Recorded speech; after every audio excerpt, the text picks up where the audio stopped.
এলো শেঠজির বাড়ি।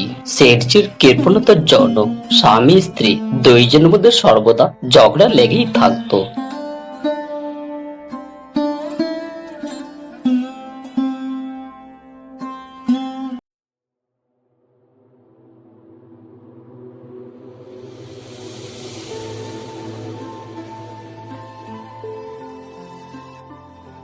ও, বাড়িতে এটা কিসের গন্ধ আসতেছে? যেন কি একটা যেন ভাজা ভাজা মনে হচ্ছে, দেখি।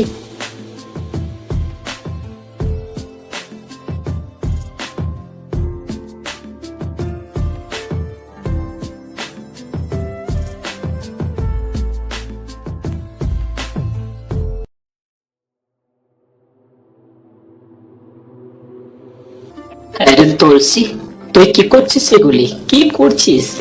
মালিক, মালকানের আজকে ইচ্ছে হয়েছে এই ভাজা পুরো খাওয়ার জন্য, তাই আমি বানাচ্ছি।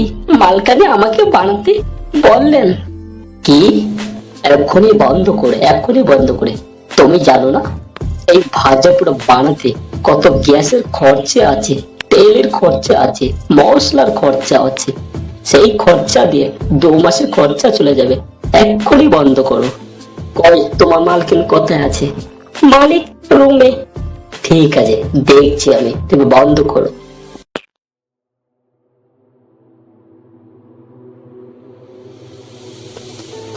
হ্যাঁ গো, আমি এগুলো কি শুনছি?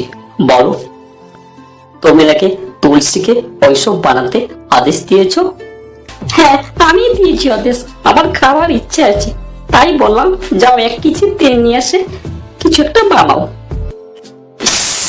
তোমার মাথাটা গেছে নাকি? 1 কেজি তেল, এই 1 কেজি তেল তো আগামী আমাদের 2 মাস খরচে চলবে সংসারে গো। তোমার যখন অতটা ইচ্ছা ছিল আমাকে কেন বলনি? আমি তোমাকে বাজার থেকে কিনে এনে দিতাম।